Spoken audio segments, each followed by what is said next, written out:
Right, I think we're probably all here, but wow, what a crowd it really is. And I think it probably no great surprise that such a huge crowd's appeared to see you off, Wilma, and wish you well and all the best. We even got Umesh in his Speedos and your family have turned up because they're actually not believing today that actually you're going to die. But we're all here to wish you well and to actually make sure you go. And then there's a free for all in the station recovered as soon as you're out. It was a bit of a last minute call for the kids to come, so to tear up the speech, all the things that we said about your bad language, your violence, so I don't mention them anymore. So try and make yourself comfortable. This might take a bit of time for somebody like Wilma. There is anybody like Wilma. She's been here for what feels like best part of 100 years.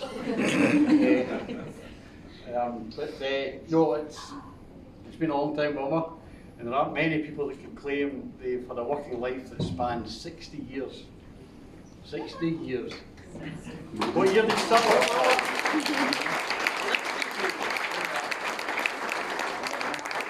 60 years. So you're in your 7th decade of work. Incredible, eh? What an inspiration. Absolutely astonishing, it really is. And the fact that you're stood up here after in your 7th decade, still working, and you flip some of our arses, and you really do keep us younger folk on our toes, you really do. So absolutely incredible. Now, I wondered if there were many people that actually worked for more than 60 years. So the Queen managed it, she's celebrating 70 years. Tony Bennett, he gave up after 85, so a wee bit to go there. But legends like Stevie Wonder and Bob Dylan, they achieved 60 years as well. So you're right up there with some. You've beaten Alan Sugar though, he's only in his 59th year. So well done. And I don't suppose there's many people that could say they celebrated their 70th birthday with work colleagues at their work site. So that's quite incredible. So, and I think we could all learn from that incredible work ethic, from the hard work, the commitment and the enthusiasm. And Wilma, her final job today was to open the new refinery control room, a job that she put her absolute heart and soul, she put her everything into that. I know Jimmy put a lot into it, but not a patch. We all know it, Jimmy. So that was incredible. We even had to beg her for her scissors to cut the ribbon today. First time some of us have seen these scissors in all the time she's worked with. So you started your working life in 1962. A company called J. Burnett White and Sons as a shorthand typist. There's not many people I think can still do shorthand. Small show of hands, anyone?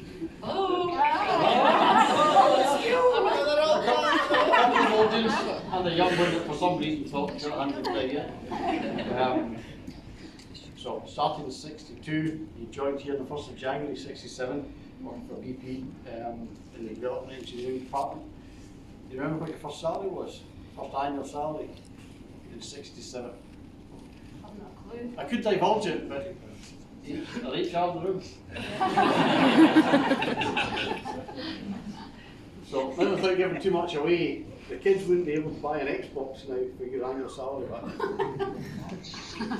But you could have bought a gallon of petrol for 6 shillings and 5 pence. Fill your tank. 4 gallons. 4 gallons for a pound, there you go. And you'd have bought your house for probably $3 grand or less back then. No, 6,000. Oh!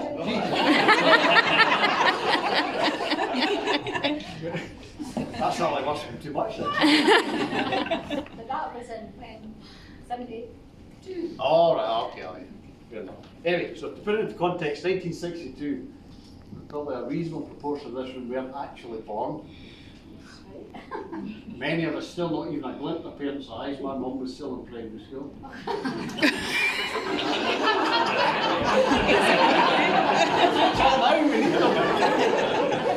Anyway, so I know I said you worked for 6 years, but you took a 10-year break to bring up family. But that's probably as hard a job as being here looking after all of us. Well, we can see stuff. But you returned to work in 86, back to the refinery in 88 to embrace new technology. You became a word processor operator. What's in the Titan? Yep, so that, I mean, state of the art then, just like your new control room that you own today is now state of the art. So you've been leading the way, Wilma.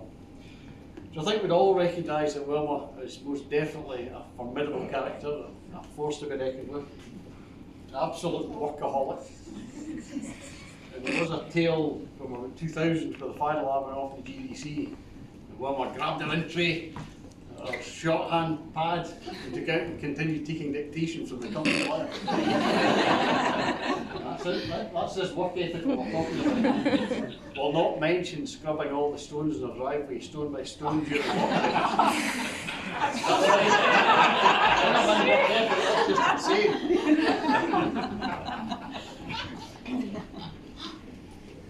Now, the list of people you've worked for, Quite a few. plenty, many brilliant folk. Not many of those was left them, No, and you saved the best to last. of course. You now work for Donna, but Yes. Sharon and I have both had the pleasure of you work for us. Tried. We tried and failed.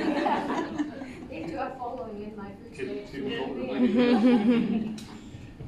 But that list of line managers is only a small subset of the people that you've given a telling off to.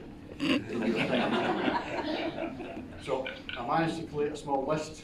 Give it a roasting too, Wilma. But interestingly enough, most of it's Kevin Perlman.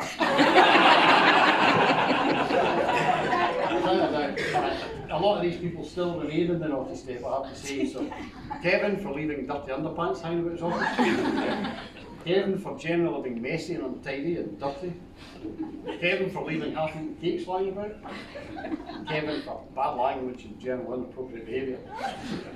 Someone get the rear clip for locking in the IT cupboard. Angelo Robato for his ridiculous emails.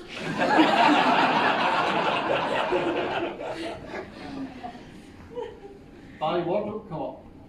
No? He got tipping off for stealing milk out of the Rosk. And everyone that dragged oil and dirty boots out of the Rosk. And anyone that dared, where's my cooking fish. Anyway, stationery and fish in the microwave, it's all a free for all night.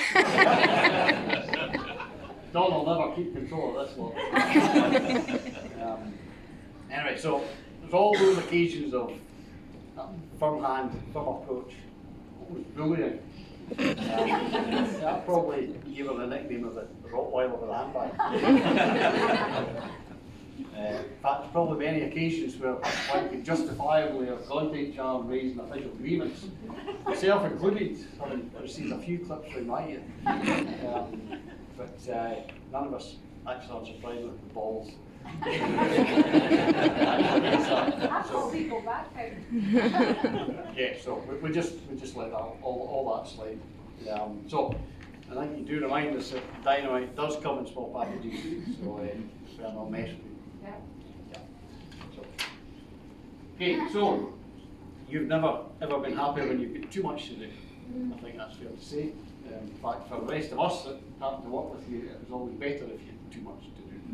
And if you didn't have too much to do, you would generally find yourself activity like scrubbing your chickies in the driveway. And that love of cleaning, you always busy yourself with rearranging the stationery cupboards and cleaning the Rosk and where's the cleaners here?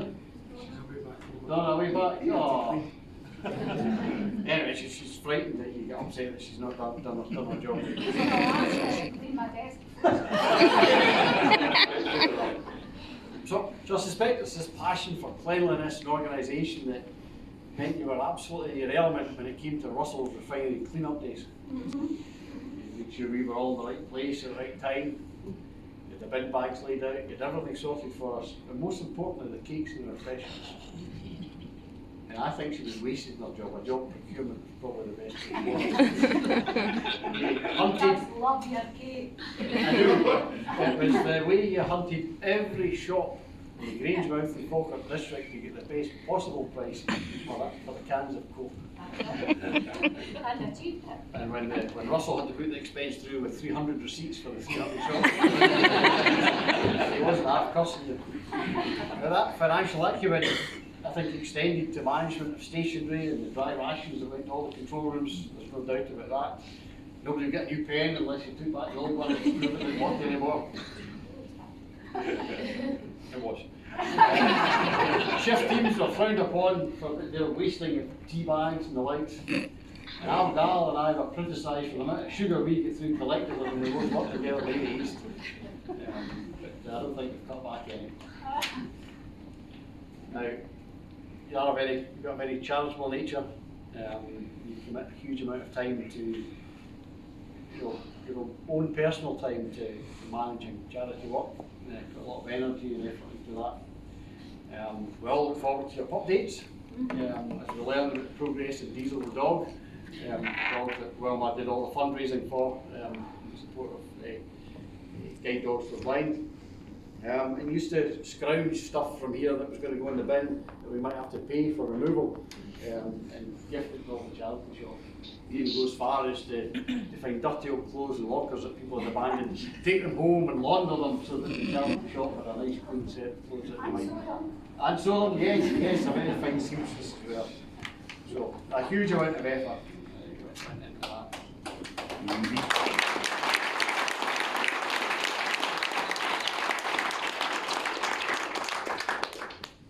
I think I've touched on a lot of things that tickled me and I enjoyed this the time that we've worked together. I thought I should probably try and say some nice things. Yeah. So we read through a number of appraisals, and my Christ, there were a few.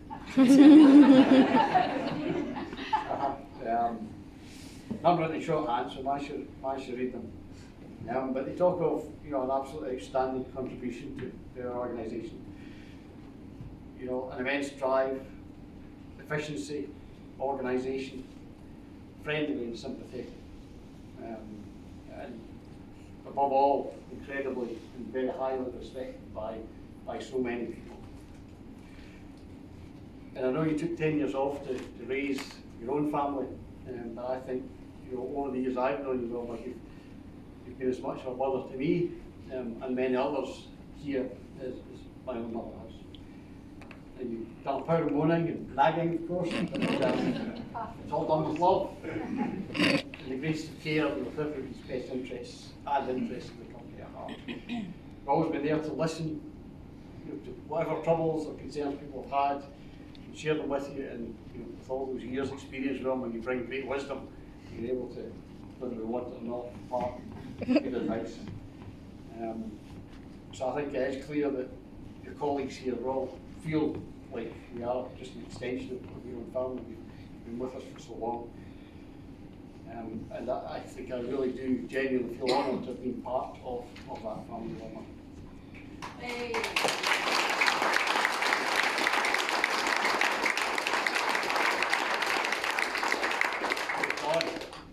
Don, you're still receiving a handover.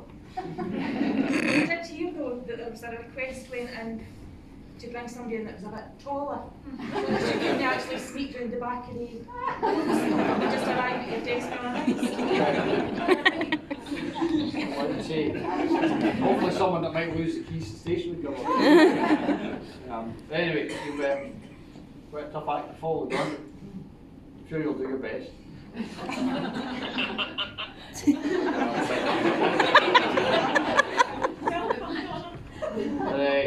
got nothing.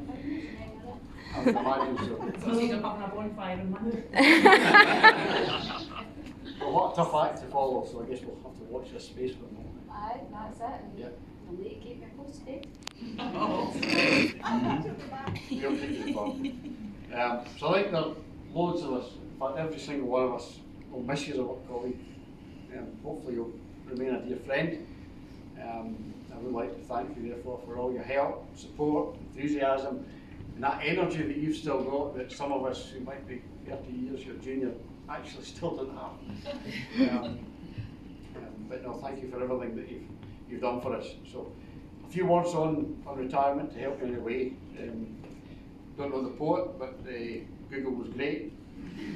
No alarms set, no deadlines to meet. You can relax when you want to. Take a load off your feet. You can sit in the sun, read the papers all day. The world's your oyster. It's time to do things your way. So, finally, it's just a heartfelt thank you from me on behalf of everybody here, and Umesh and Russell and everybody that couldn't make it. Thank you for everything, and wish you a very, very well earned retirement, Wilma.